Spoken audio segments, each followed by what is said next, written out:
Assalamualaikum dan salam hormat. Bersama saya Christina Donali Abdullah di dalam rancangan Bual R&D TVS.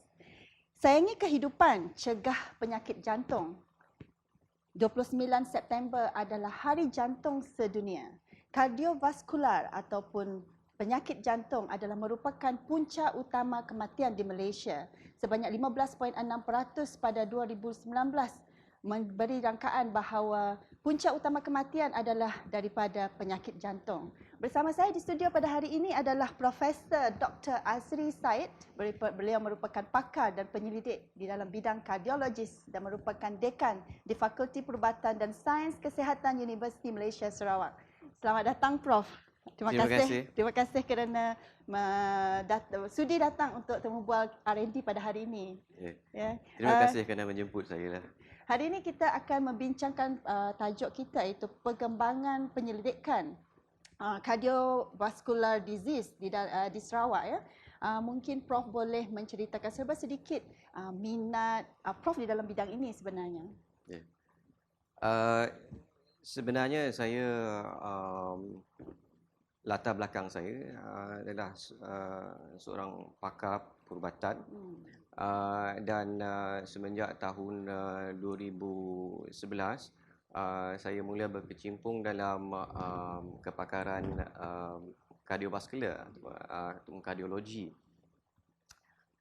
Saya telah berkhidmat klinikal di Pusat Jantung Sarawak, dan di situ kita telah terlibat dalam banyak penyelidikan. Terutama sekali fokus pada masa itu adalah industry sponsored trials, di mana kita kebanyakan adalah untuk development of ubat-ubatan untuk sakit jantung lah. Jadi daripada situ saya belajar dan memupuk minat dalam pengajian dalam kardiovaskular, dan juga memulakan penyelidikan sendirilah, ataupun kita katakan investigator initiated trials dekat situ. Okey, kemungkinan ramai yang tidak tahu apa itu cardiovascular disease ya, Prof. Mungkin Prof boleh memberi sedikit pengenalan berkenaan dengan perkara ini. Ya.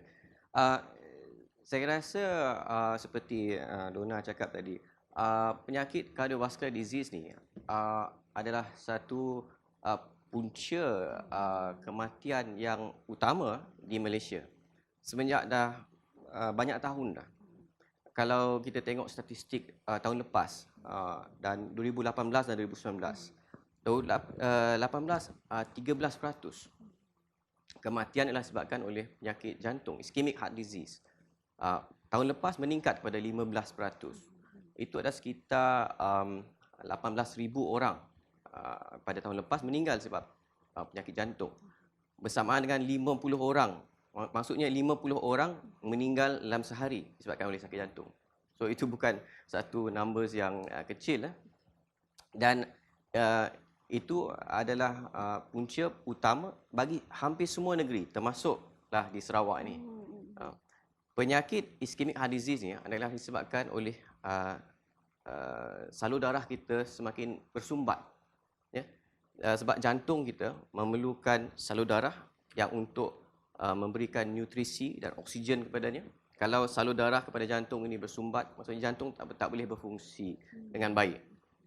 Di mana itulah kita mendapati orang dapat serangan jantung atau orang cakap heart attack, ataupun mendapat lemah jantung. Di situlah Dia tidak sama dengan stroke ya, Prof? Tidak. Stroke adalah berbeza daripada segi di mana salur darah yang bersumbat. Ini adalah satu spektrum penyakit sebenarnya. Adalah daripada aterosklerosis. Mana salur darah seluruh badan kita bermula bersumbat. Tapi kalau dia bersumbat di otak kita panggil stroke ataupun angin ahmar. Ya. Tapi kalau dia bersumbat pada jantung, kita akan dikatakan ischemic heart disease. Penyakit ischemic jantung. Jadi memang cardiovascular disease ini terlampau bahaya kepada kita manusia ya. Prof, sekiranya boleh menceritakan sedikit penyelidikan di dalam konteks bidang ini. sebenarnya bila saya terlibat dalam dua aspek penyelidikan di Pusat Jantung Sarawak. Daripada industry initiated trials, kita terlibat dalam penemuan ubatan-ubatan baru, contohnya untuk pesakit yang kencing manis yang juga mempunyai risiko untuk dapat sakit jantung dan sebagainya. So di situ kita telah terlibat juga. Selain daripada itu, saya juga terlibat dalam apa kita panggil investigator initiated trials. Bila saya lihatkan penyakit jantung ni secara keseluruhan dan juga terutama sekali di Sarawak, kalau kita boleh imagine, kita boleh bayangkan, jumlah luas kawasan Sarawak ni sangat besar. Boleh hampir seperti keluasan semenanjung Malaysia. Tetapi kalau perkhidmatan jantung ni hanya berada di Kuching, Sarawak sahaja, ada limitasi daripada segi macam mana kita nak memaksimalkan perkhidmatan kita.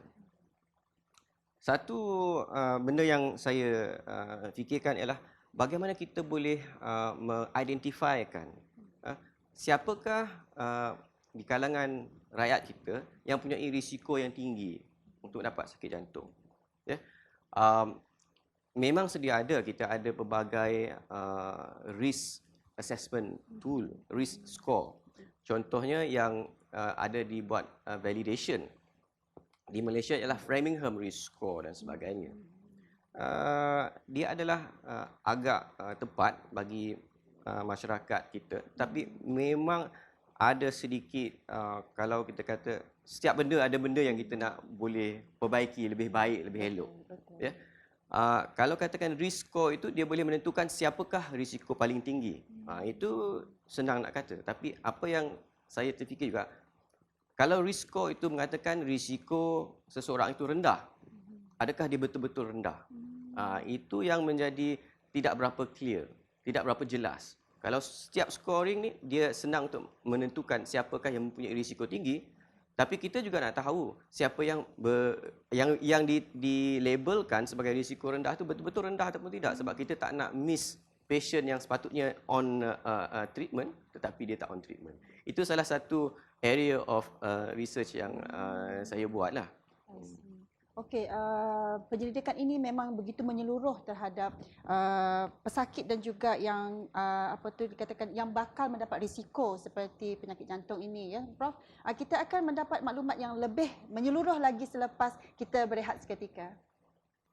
Kita kembali lagi bersama Prof. Dr. Azri Saib, ya, seorang pakar di dalam bahagian kardiologis. Kembali kepada kita punya persoalan tadi berkenaan dengan penyelidikan, mungkin Prof boleh menceritakan potensi-potensi di dalam kajian ini. Ya, berbalik kepada cerita tadi kan. So there was an interest adalah bagaimana kita boleh identify patient pesakit yang mempunyai risiko. So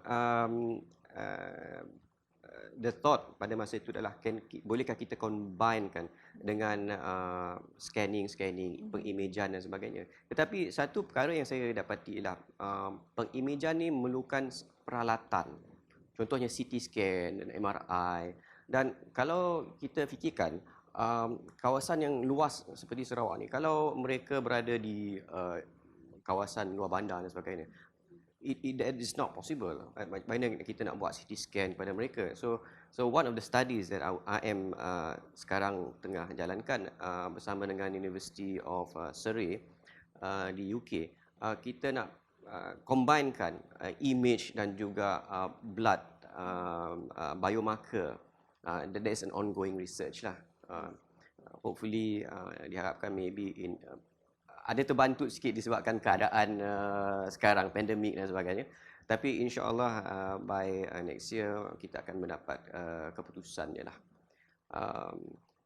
In previous research bersama penyelidikan bersama dengan Pusat Jantung, saya telah pairkan sekali, maksudnya transdisciplinary research. Saya rasa sangat berpotensi dalam bidang kardiovaskular. Terutama sekali sekarang hangat diperkatakan adalah artificial intelligence, deep machine learning, artificial neural network dan sebagainya. So kita telah bermula perkara sebegini semenjak 2016-2015 lagi, di mana kita membuat image processing daripada pesakit-pesakit saya yang telah mendapat serangan jantung. Saya bersama dengan doktor pakar jantung juga, Dr. Hanim, dan pakar IT Profesor Madia Dr. Dayang, kita telah membuatkan mengambil image MRI pesakit yang jantung dan kita buat machine learning untuk tengok sama ada mesin tu boleh belajar menginterpretkan gambar-gambar seperti pakar ataupun tidak. Sebab kita tahu bilangan pakar sebenarnya tak berapa ramai. So kalau kita boleh speed up the process of interpreting images dengan bantuan mesin komputer, itulah sangat lebih baik. Betul, betul. Seperti Prof katakan tadi, ini seperti cluster ataupun hybrid research yang Prof tengah buat, ya. Transdisciplinary research sangat berpotensi.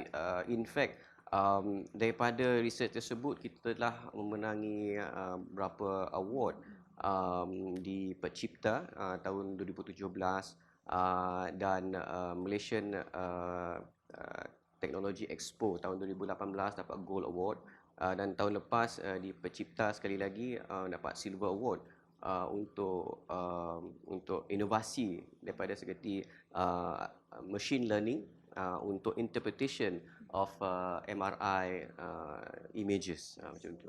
So kalau terdapatnya fasiliti-fasiliti yang diperlukan seperti equipment dan sebagainya itu, limitasi lain yang mungkin Prof rasa di dalam menjalankan penyidikan ini ada juga yang you all hadapi, ya?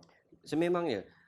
Sebenarnya kalau kita lihatkan limitasi dalam kardiovaskular, mana-mana penyelidikan, kalau kita katakan peralatan tu kita boleh beli dengan wang ringgit, ya, as long as ada funder, kita boleh beli peralatan.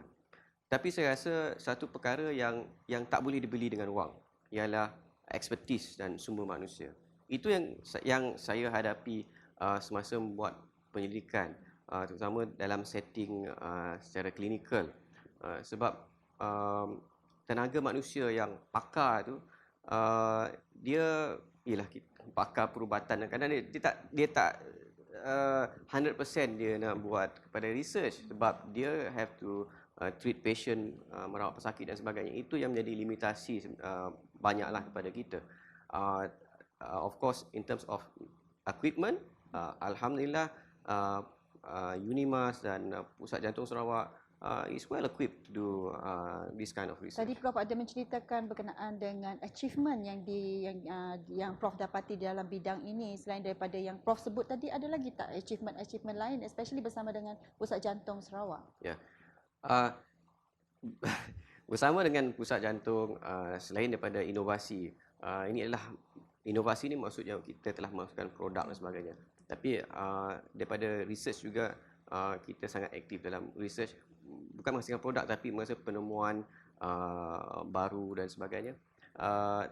Kita telah bentangkan dan kita telah contoh saya telah memenangi hadiah pada masa tu lah, Young Investigator Award pada masa tu, itu about 5 tahun lepas, di peringkat nasional, pada National Heart Association Malaysia meeting, dan beberapa meeting lain, dan termasuk international meeting di masa tu di Myanmar dan sebagainya,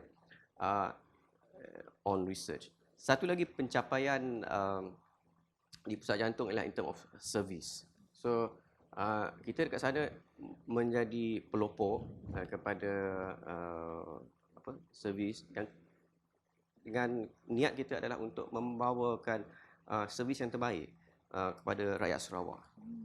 Contohnya recently, semenjak 2 tahun lepas, saya dengan rakan saya menjadi pelopor untuk satu prosedur dipanggil transaortic valve implantation, TAVI, di mana kita membuat uh, kita boleh katakan operation untuk menggantikan injap jantung tanpa kita belah dada lah. Jadi saya rasa di Kementerian Kesihatan Malaysia kita adalah hospital, mungkin hanya 2 hospital yang membuat prosedur seperti ini selain daripada Institut Jantung di Kuala Lumpur. Betul, Prof. Oleh itu, penyelidikan di dalam bidang ini terlampau penting sekali kepada kita masyarakat. Ya. Kita berehat seketika.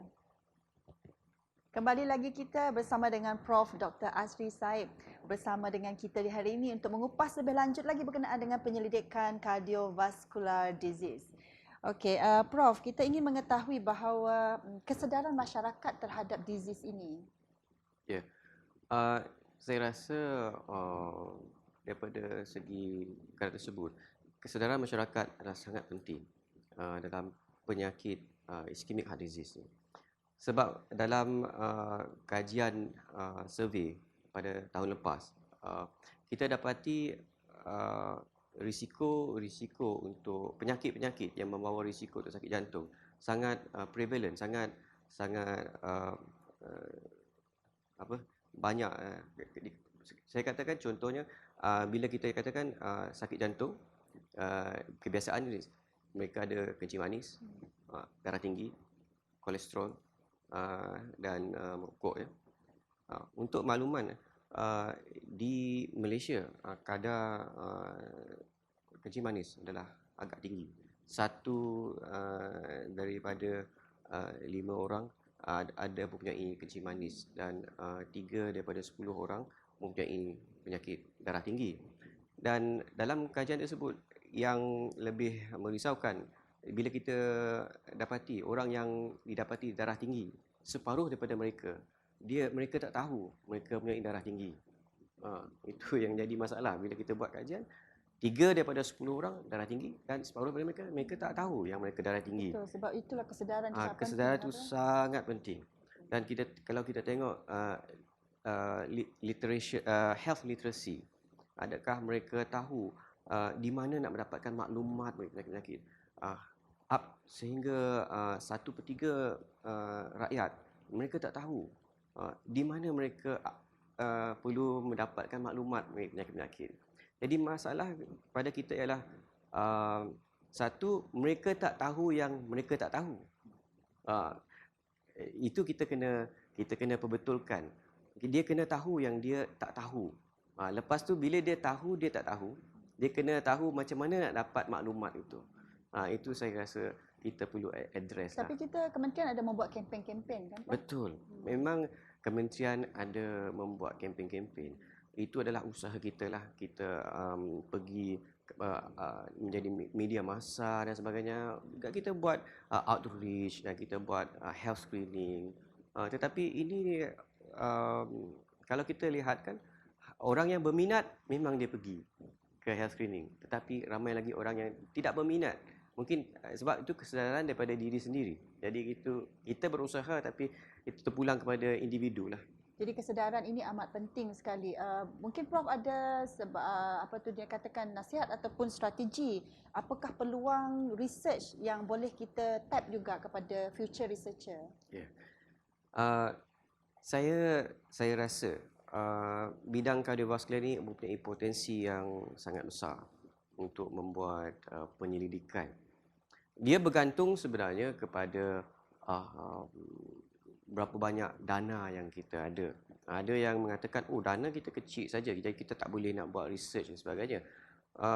Sememangnya kita tak perlu berpandangan macam itu yang mengkongkongkan diri kita. Kita boleh tengok, boleh katakan ukur baju di badan sendiri lah kan. Kalau kita dana kita lebih kurang, jadi kita tengok pada research yang berpadan dengan tu. Contoh yang saya cakap tadi, kita boleh buat transdisciplinary research di mana kita boleh menggabungkan daripada AI, Artificial Intelligence, dalam medicine. Saya rasa itu mempunyai potensi yang sangat tinggi. Rakan-rakan saya juga terlibat dalam contohnya imaging mata untuk tengok apakah keberangkalian seseorang untuk mempunyai risiko penyakit jantung. Ada juga yang membuat research seperti itu. Dan ada juga yang membuat research menggunakan wearable technology. Sekarang ni ramai orang menggunakan wearable technology kan, jam dan sebagainya yang untuk mengukurkan rentak jantung dan sebagainya. Termasuk sekarang kita boleh buat ECG sekali. Di mana rakan saya telah juga membuat kajian di mana boleh tak ECG menentukan seseorang tu mempunyai satu keadaan penyakit kita panggil atrial fibrillation Ini yang seperti berdebar digital jantung. health, yes. In a way, yes. On the real time tu kita boleh, Yes, pakar-pakar boleh. kita on real time kita dah ada teknologi di mana kita boleh mengukur banyak parameter with this wearable technology.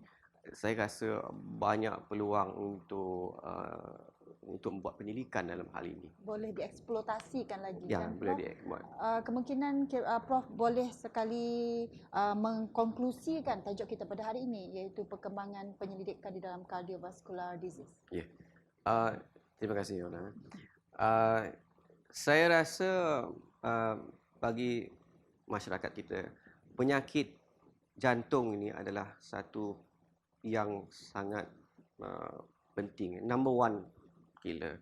Saya rasa we have to step up and do something about it. Kita harus cuba nak mengekang ini satu pandemik juga, penyakit jantung ini. Dan di situlah kita lihat kita perlu membuat kajian. Macam mana kita boleh buat kajian yang berguna untuk masyarakat kita. Kita tengok keadaan masyarakat kita macam mana. Kita boleh mengambil penyelidikan daripada negara barat, betul. Tetapi negara barat mempunyai teknologi dan fasiliti yang berbeza. Kalau kita lihatkan keadaan kita di pedalaman dan sebagainya, di mana akses kepada perubatan adalah kurang, saya rasa di situlah kita patut tengok bagaimana kita boleh buat kajian untuk membantu seluruh lapisan masyarakat yang kita boleh applykan, bukan applykan kepada masyarakat kita. That is, I think, potensi yang besar. Kita perlu membuat pendidikan dalam hal itu, terutama sekali di Malaysia ni lah. Betul. Betul sekali kata Prof, itu selain daripada kesedaran, kita memerlukan penyelidikan yang menyeluruh, kan Prof? Jadi dengan itu sahaja kempen-kempen daripada pihak kementerian dan sebagainya memang harus dititik beratkan juga, ya. Informasi-informasi yang dikongsikan tadi dengan Prof Asri sangat penting dan sangat berguna kepada kita. Kajian dan juga kesedaran masyarakat itu sendiri untuk menangani penyakit jantung ini adalah keutamaan keseluruhan masyarakat di Malaysia. Kita berjumpa lagi di episod yang akan datang bersama saya Christina Donali Abdullah di dalam Bual R&D TVS. Assalamualaikum dan salam hormat.